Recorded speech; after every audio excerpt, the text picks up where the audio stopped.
Welcome to future vision study centre. இயல் 5 கந்தபுராணம். கச்சியப்ப சிவாச்சாரியார். கந்தபுராணம் மொத்தம் 6 காண்டங்களை உடையதாக படைக்கப்பட்டுள்ளது. படைத்தவர் கச்சியப்ப சிவாச்சாரியார். முதல் காண்டமாக உற்பத்தி காண்டம் என்பதும், அடுத்தது அசுரகாண்டம் என்பதும், மூன்றாவது மகேந்திர காண்டம் என்பதும், நான்காவது யுத்த காண்டம் என்றும், ஐந்தாவது தேவகாண்டம் என்றும், ஆறாவது தட்சகாண்டம் என்றும் மொத்தமாக 6 காண்டங்களாக பிரிக்கப்பட்டுள்ளன. முதல் காண்டமாகிய உற்பத்தி காண்டத்திலே முருகப்பெருமானினுடைய அவதாரமும் மற்றும் அவரது இளமை பருவத்தினுடைய திருவிளையாடல்கள், முருகப்பெருமானினுடைய இளமை பருவத்தினுடைய செயல்களை விளக்குவதாக அமைந்த பகுதி முதல் பகுதியாகிய உற்பத்தி காண்டத்திலே அடங்குகிறது. இரண்டாவதான அசுரகாண்டம் என்பதிலே சூரபத்மன் உள்ளிட்ட அசுரர்களுடைய தோற்றம், அவர்கள் பெற்ற வரங்கள் மற்றும் அவர்களினுடைய கொடுங்கோல் ஆட்சியை விளக்குவதாக அசுரகாண்டம் என்பது அமைந்திருக்க காணலாம்.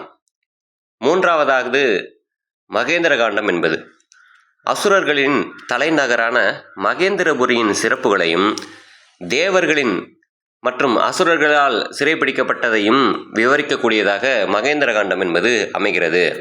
அசுரர்களினுடைய தலைநகரம் என்பது மகேந்திரபுரி என்ற அந்த தகவல் இங்கு இடம்பெற்றிருக்கிறது. அதனுடைய சிறப்புகள் மற்றும் தேவர்கள் அசுரர்களால் சிறைப்பிடிக்கப்பட்டது, இந்த செயல்கள் எல்லாம் மகேந்திர காண்டத்தில் இடம்பெறுகிறது. நான்காவது யுத்த காண்டம். முருகப்பெருமான் அசுரர்களுடன் போரிட்டு அவர்களை அழித்த வீர வரலாற்றை கூறுவதாக யுத்த காண்டம் என்பது இருக்கிறது.